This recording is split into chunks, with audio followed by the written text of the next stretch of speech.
it's not a real estate sale. You don't have to appeal to everybody. You have 365 nights a year. Realistically, you're going to book 300 of them, let's say. Average length of stay is 3 nights. You need 100 people a year that you appeal to. That's it. 100 people that want to book your short-term rental. So don't be afraid to be bold, be a little unique, really stand out, because you don't need to please everybody. You need to please and find 100 people a year.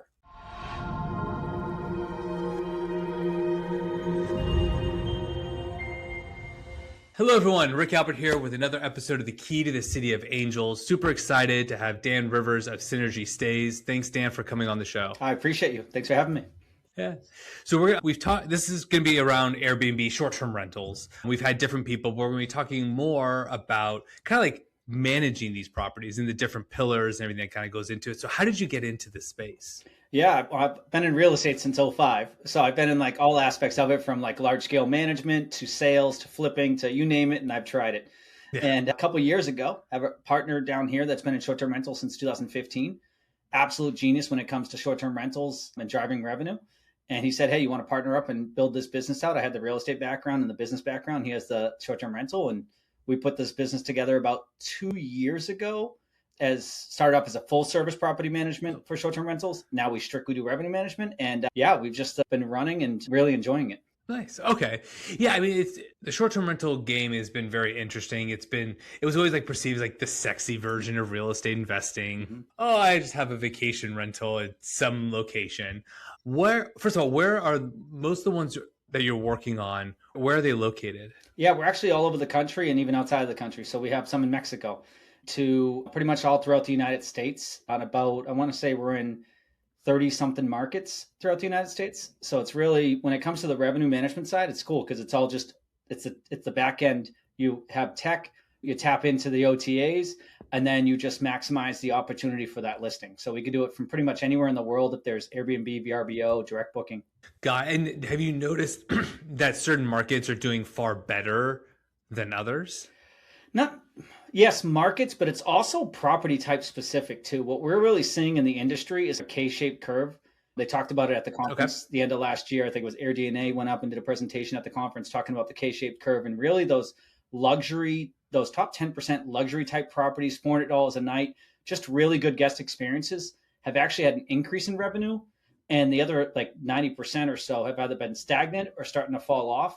And one of the big reasons is, just like anything in real estate investing, I know you know this, it's a gold rush for a little bit. Everybody's figuring out like the Burr strategy, short-term, everybody hops in.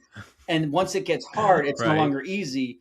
You now realize, hey, if I don't treat this as a business, and if I don't go in and operate it properly, buy the property right, not just a good investment, but a good short-term rental investment in a good market, and make sure I give a great guest experience, that's where we're seeing people fall off real quick. The ones that just bought it, furnished it basically, and then it was cash flowing for years and now it's struggling. The people who treat it as something like, I want to give this amazing guest experience, I want to create this awesome opportunity, those are the ones that we're seeing are a lot more successful. I 100% believe that, because we used to do a lot of Airbnbs when we travel, and we actually started scaling back because the experience wasn't.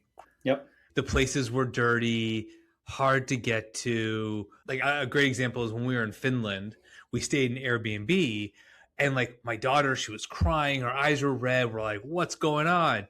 We call like our pediatrician. It's like 2 a.m. here. She said, oh, it's probably just viral. They always say that. And then, let's switch Airbnbs. And ended up being that the place was so dirty that when we went to the new Airbnb, daughter was fine. Wow. Well, yeah, just the ventilation and just whatever's coming in. Yeah. And then the problem is, because there's no consistency, right? Because Airbnb is just the platform. Yep. But each operator is different. So why don't we go into, from an operational standpoint, what you guys are working on with your clients? What are you seeing working, not working? Yeah, so I'm gonna rewind real quick, and that's one of the most important things. Go for it. Realizing if you're gonna get into the short-term rental game, or if you're in the game and you're struggling, you're trying to figure things out. Here's what's changing from the past 5 years to now. Okay. As we talked about operating as a business, but it's not just one business. That's where a lot of people come in and say, oh, it's Airbnb, it's a business. It's really 4 businesses. You have the property management, which is obviously taking care of the property. The guest experience, which is super important, making sure your rating's high. A rating that goes from a 5.0 to a 4.9 could be a 10% revenue loss. about every point. Wow. And then you have the revenue management side of things. This is what we do, driving the maximum revenue potential for that property. And then you have marketing, especially on those higher end properties. Marketing comes into play as well. So it's really 4 different businesses that you got to come in and do great now. You can't just be okay at it. You can't be good. You got to go in and be great. So it depends on the markets or anything, but the very first thing to do that we tell people is before you optimize your listing, before you're trying to guess your pricing and hire someone there, make sure you have your key players in place in all those areas and that you're delivering such a great guest experience, and then hire the experts in where you're not good at. So if you're good at the revenue management side and you love pricing, you love tech, and you love playing around with that, then bring someone that's great at the guest experience. Most people we know, they're great at the guest experience. That's why they got into short-term rentals. And then hire someone that's great at the revenue side and hire someone that's great at the marketing side. It is unbelievably so key in order to stand out and to make yourself profitable. And I understand it looks like an expense, but if you're not in that top 10%, which could literally mean from that 50th percentile to that top 10 percentile, we've seen markets that it could be 30, 40, 50, $60,000 in revenue a year that you could make additionally if you just stand apart and become one of the top people. And I'll leave you on this one, on this note, is that it's not a real estate sale. You don't have to appeal to everybody. You have 365 nights a year. Realistically, you're going to book 300 of them, let's say. Average length of stay is 3 nights. You need 100 people a year that you appeal to. That's it. 100 people that want to book your short-term rental. So don't be afraid to be bold, be a little unique, really stand out, because you don't need to please everybody. You need to please and find 100 people a year. Well, it's all about the right. That's why people. It's from my understanding, and I say this on every episode. I'm a smartass, not a know-it-all, so feel free to correct me if I'm wrong. It's either high bedroom count or a unique experience. Yeah, because that otherwise, for some of these people, it's do I really want to stay in a 1-bedroom apartment on Airbnb, or should I just get a hotel at that point? Yeah, I think a big one is families. I just speak for myself. Like I have a family. I'm going out to San Antonio in April. And I don't want to stay in a hotel. I'm not going to get 2 hotel rooms. I got an 8-month-old and a 4-year-old. They're going to wake each other up all night. So I need a house. So there's a lot of families out there that don't necessarily want to go to a hotel. They want a house. They want that experience to have a house, to feel, hey, a home away from home. They feel relaxed. They have the backyard. They have the amenities, whatever. It's a hot tub or a fire pit. So they want that experience. So you don't necessarily have to go high-end extravagant experience, but look at your market. You go to the Phoenix market, everybody has pickleball courts and pools. And it's a really tough market to stand out because everybody stands out. And then I was looking, we're going to New Hampshire, and I'm looking at Laconia, and I'm like, ooh, this market has a lot of opportunity. Everything looks like it's furnished from the 1960s on Airbnb VRBO. And it's a beautiful lake, and it's got all these amenities and all these opportunities there. So it really understand your market, understand who's traveling there, understand what amenities the top 10% have and what you can do to compete in that top 10%. And that's how you become successful. It's not necessarily a specific market. It's just understand the market you want to be in and what's going to make you stand out. Now, you mentioned things like marketing. On the outside looking in, because I don't have any short-term rentals, I should say yet, fancy photos, nice description, you post it on VRBO and Airbnb. Is that kind of like what additional work can you do on the marketing side? You can do, it depends on what you have. So we'll call them super properties. You have something that's just, like I said, pickleball court. You got all these fancy things going on. You can go from having influencers to market your specific property to just pushing it in meta ads to having direct booking sites and making sure you're using SEO to market your property. You can go to these Facebook marketplaces, drop it in there. You could, one thing that a lot of people are doing now, whether it's like a Stayfi or some sort of program where you can capture all your guests booking information and making sure that you're reaching out to them. People who have already booked your place, they already have that comfort level, and now you're trying to direct book with them. Those are the marketing channels I'm talking about when it comes to marketing your short-term rental. Because as far as optimizing your listing with pictures and making sure they're in the right order and making sure that you have all that stuff in place, that is great, and that does help with your marketing. But then there's a level above that when you have those nicer properties.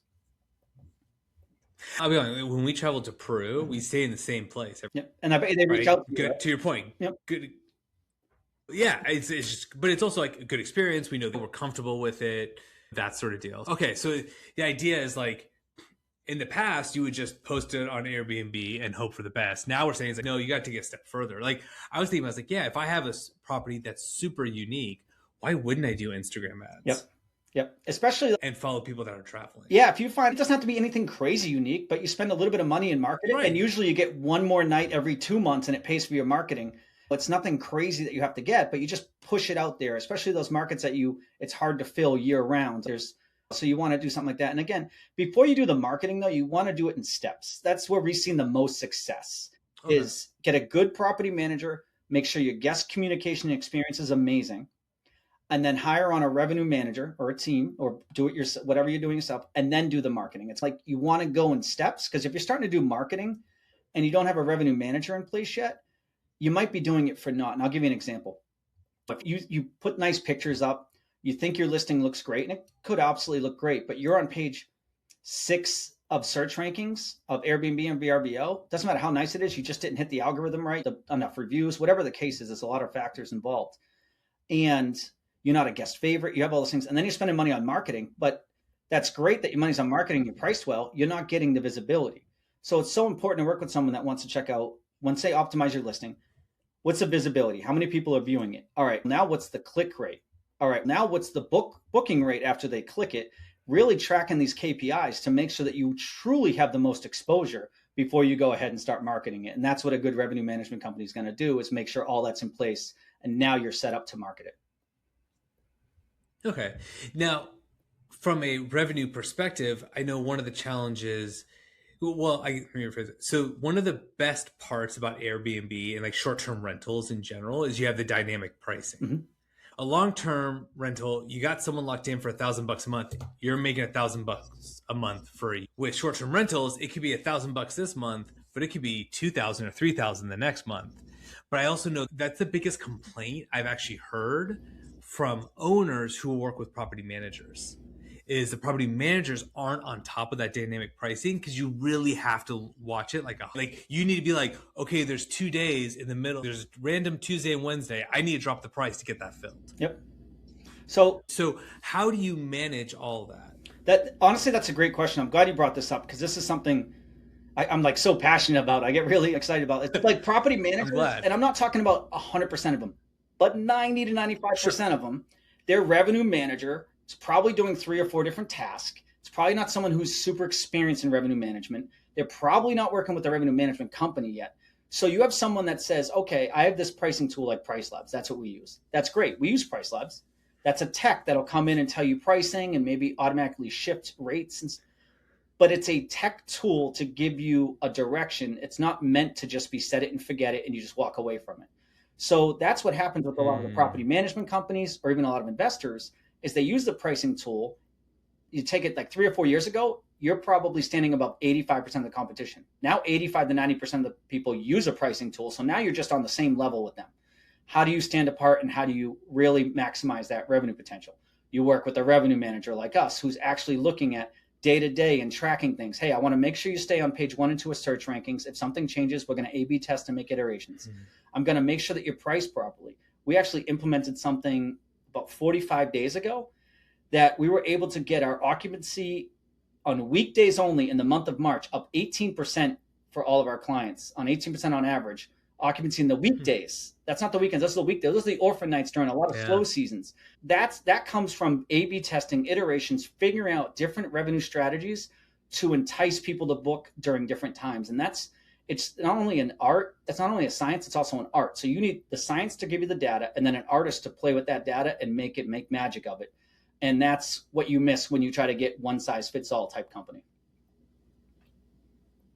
Yeah, into the property managers, like in their defense, if they're managing tons of properties, they don't have time to really watch it like they almost like, no, we have to do a set and forget it.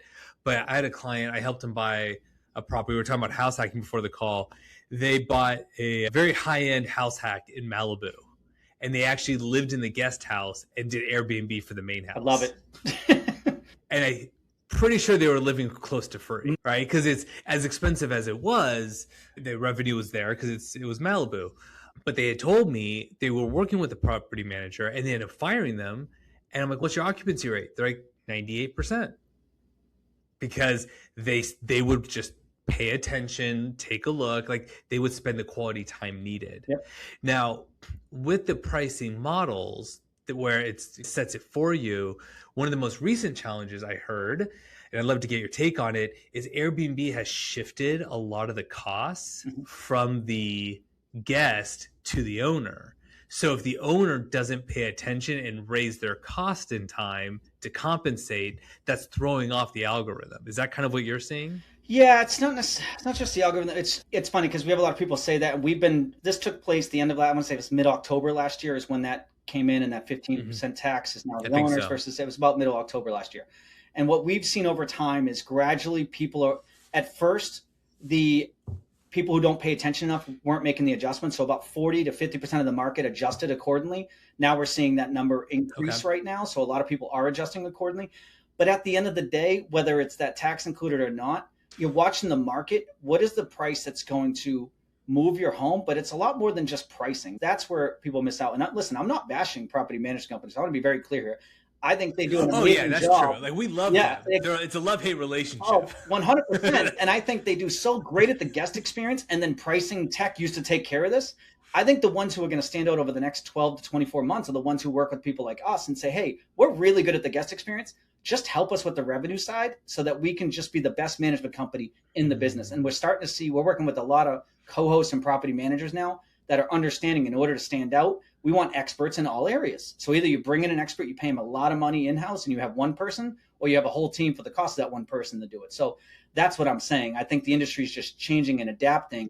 This is the new thing managers need to start doing, is start to work with revenue managers to be the best in their industry. But yeah, it's not just your average daily rate. It's also playing around with so many different things to make sure that you could play around with a lot of discounts in a lot of ways with Airbnb and now VRBOs and stuff to get length of stays up. So one of our claim to fames is a lot of our clients, they might have 2 days average length of stay, and we've gotten them up to 3.5. Doesn't sound like a lot, but that little bit drives a ton of revenue because it's only one cleaning fee, one check-in, one check-out.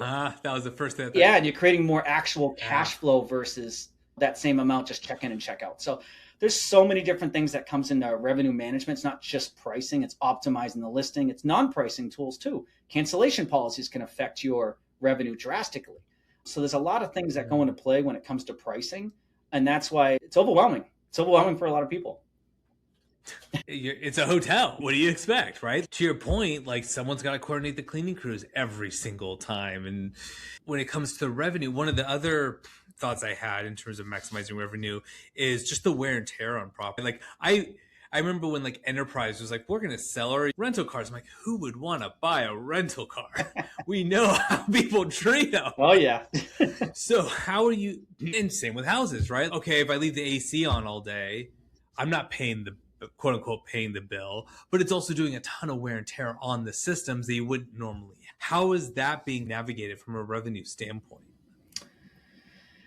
No, necessarily. If at all. Yeah, I was going to say, I was going to say not from a revenue standpoint, but it's a good point. You need to build in your CapEx properly. Just, I wouldn't say it's any more or less than a long-term rental, because I have both short-term rentals and long-term rentals. It's like, you're right, they're wearing the system, but honestly, at least someone's checking it. Every time a cleaner goes in there, you're checking systems, you're checking the AC, is it working? You're cleaning filters more often. You're actually doing a lot of more routine maintenance in a short-term rental because you're seeing it more often. Versus a long-term rental, your manager may not go in there for a year or two if you have a great tenant, and then you realize, oh, that leak's been under the sink for 6 months. I forgot to tell you. I feel like you might pay a little bit more monthly as you go for a little bit of maintenance, but the overall upkeep and you're catching things quicker. That's super interesting. I didn't think about the cleaning crew or whoever goes in there doing like base, because like we typically on the property management side for long-term rentals, we typically have to pay extra for the property manager to do their yearly inspections. To your point, if there's a leaky faucet, the tenant doesn't care. Here it's being checked literally twice a week, making sure everything. So I almost wonder if your CapEx and repairs might actually be lower. Yeah, your regular repairs are usually a little bit higher. Your CapEx could be a little bit lower because that system's going to last a little bit longer. And another tip on the long-term rentals, I actually have my property manager have a quarterly filter replacement. And then I ask him just to check the house every quarter. It's just a tip for long-term investors. It's helped me out a little bit. Things slip through the cracks, but it does help. Yeah. When I was self-managing my rentals here, I always say, okay, all right, tenants, you guys are responsible for the air filters, but I'm giving you the air filters. I just need you to, for $20, you get like a pack of 5. Yeah, you just leave them a pack. Like you help them maintain the property. Yep. But yeah, I would actually create a checklist for my handyman. So when he did these inspections, he could just be like, this is working. But yeah, from a short-term rental perspective, you're having it checked way more. Because if that thing craps out, you're really SOL, right? Because then that can equate to bad reviews and, like you mentioned, lower revenue, things like that. Yeah, and it's always, I like it too. I always say it's ready to sell. You got a short-term rental. If you're keeping up with the maintenance and it's in good condition and you got to liquidate, it's ready to sell. You could pop that on the market the next, obviously you have bookings, but you get my point that you can put it on the market pretty quickly. Sure. Yeah.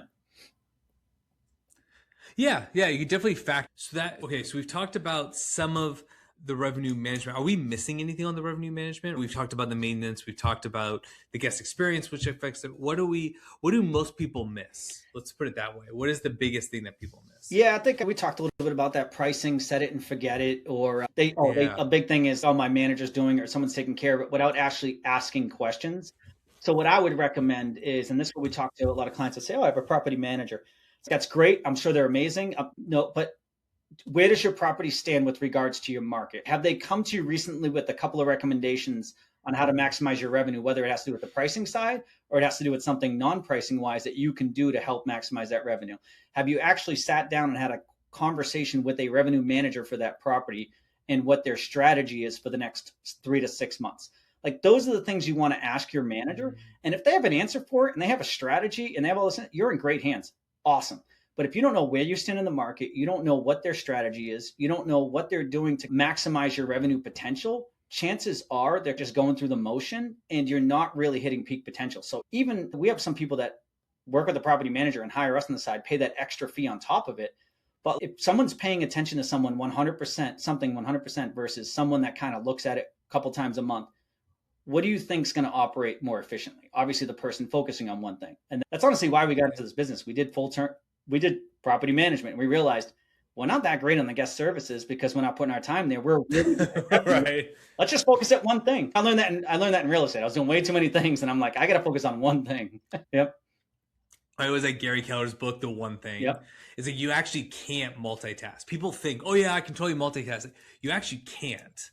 You have to be hyper focused on something in order to get it done and get it done. It's funny. I was just going to mention a book called Hyper Focus, and it talks about like you can Well, there you go.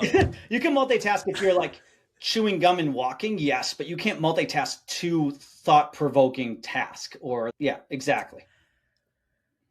Yeah, that's what I've always told. And like when you're multitasking, you do one brainer task, like folding laundry, and then a high level task, like making a phone call, doing deals. Like you can do that kind of multitasking. But you're right. It's like, how can you actually put a ton of thought into two things at the same time? It doesn't work. Something has to give. Yeah, except I'm not allowed to fold in my house because I'm really bad at it. But I get your point. Yeah, you can't.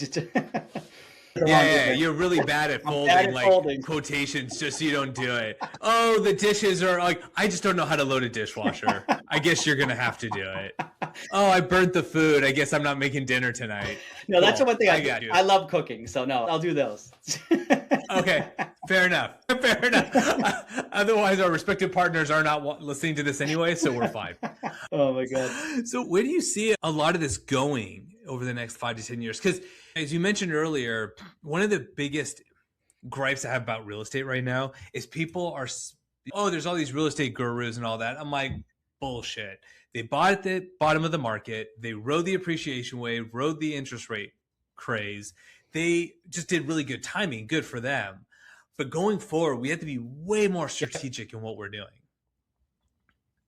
So what are you seeing in this space from a revenue perspective? Because that's your guys' specialty. What do you see happening over the next, let's call it like 5 years? I think 10 years horizon might be a little hard to predict 1 year right now with AI and where everything's going. But I just go back to the fundamentals. I think that's one of the most important things. When you're in a craze and you're like in this gold rush or whatever it is, the long short-term rentals, BRRRRs, all these different things that sub twos, we're seeing those start to crash. Like you have all these different things that like are a craze and everybody's jumping into it. And they want to do it. Here's the biggest thing, passively. There's another quote of, there's almost no passive investment. Right. You got to be ready to do something, whether it's managing your manager or managing some aspect of the operations. But whatever you decide to invest in, whether it's short-term rentals, long-term rentals, commercial, whatever you want to do for investing, just become as much of an expert in that area as you can, and or Surround yourselves with experts that have done it and are continually doing it. That's the whole piece of the pie. Like real estate investing is still going to be there. It's still a long-term wealth strategy. There's still depreciation for tax benefits to have. There's so much value to real estate investing.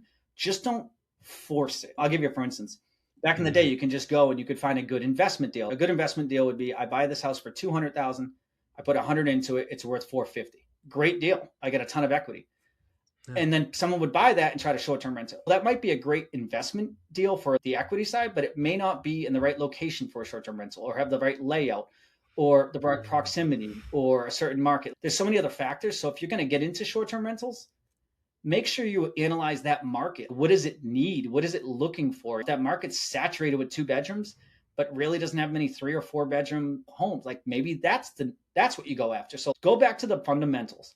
What does the market need? What is the market calling for? What are conservative numbers? Because when you buy a short-term rental, that first year, no matter if you work with someone like us and everything, we're going to get you as much revenue as possible. But the first year, you got to get to 5 reviews and then 20 reviews. And that's when you start popping up in the algorithm and your search rankings can be better. So you're probably going to be in that 50th to 60th percentile of revenue the first year. And then you could really maximize your revenue by that end of the first year into the second year. So just going back to those basics and understanding, I'm going to underwrite conservatively. I'm going to realize CapEx is going to be higher than I think, especially furnishing and getting a place ready. And it's going to take a little bit longer to hit the revenue goals and be patient, but it's just the fundamentals. Yeah, you brought up something interesting because you're right. In the beginning, you don't make as much money. Is a lot of that a pricing play in the very beginning? Yeah, you want to, because you need to get the bookings, you need to get the reviews, so you price it low to get the attention. Yeah, we call ourselves an occupancy forward company. Now, if your property's already been operating and you're fine, it might be pushing that ADR or doing a lot of the other tricks, but you do, as I was mentioning, like the first 5 reviews get you going on the algorithm. So if you want to get the fastest and 5 good reviews, let's reword that a little bit. Your first 5 good reviews help you with that algorithm. Yeah. You want to get those 5. Fair.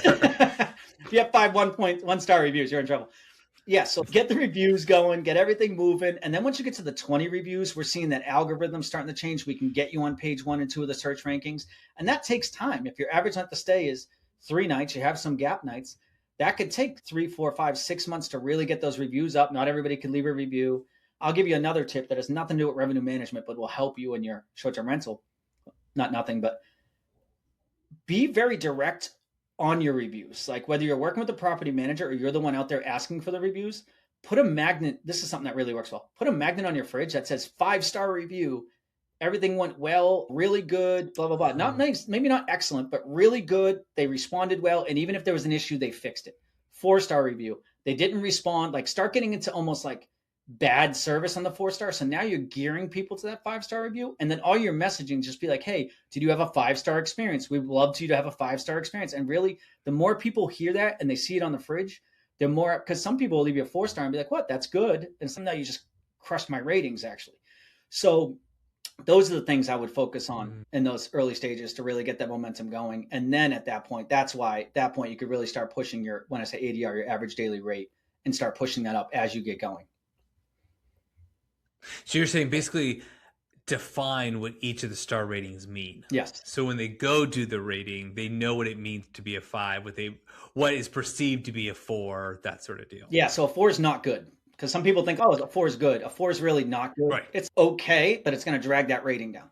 So you want to push them to that 5-star rating as best you can. Yep. Interesting. Versus in other industries, I've heard that you actually want to mix because if you have all 5-star reviews, it gives the impression that, it's almost too perfect. No one's that perfect. Yeah. Yeah. So it's interesting to hear that it's different in this space. It's funny because you're right. Like I have 2 3-star Google reviews on me personally for like real estate side business. And I was like, oh, son of a gun. I'm like, oh, it's better to be a 4.9. You look like you're human. You have issues. But when it comes to Airbnb and VRBO, it's totally different. Like 5 to that 4.9 literally could be 10% revenue potential. So yeah, you really want 4.7, but I really say 4.8 and above is really going to help you hit the peak visibility, your peak algorithms, and your peak revenue potential. Got it. Okay. So this has all been great, super helpful. Dan, is there a conference that people should be going to? Anything like, how can people learn more about that? How can people learn more about you? Yeah, we're going to be going to, and now it slips the name of my mind. I think it's called Host Connect. It's in North Carolina next week, in Cary, North Carolina. It'll be pretty cool. In Hmm. that area, should swing by. It's Tyler Kuhn's event. So we're going to have a booth there. But yeah, you can connect with us. Synergy Stays. Yeah, synergystayslocal.com is our website. You can reach out to us. If you just want us to take a look at your property, if you want us to just analyze it, tell you some tips, take a look at the listing optimization, like we're happy to guide you, tell you what we're seeing, what we think you may be able to improve yourself on, or we also help people buy short-term rentals. Hey, I need to understand this market. I need to understand what I'm looking for. So any help I could be when it comes to short-term rentals on that side, please reach out to www.synergystayslocal.com and I got you. Perfect. All right. Thank you again so much, Dan, for coming on the show.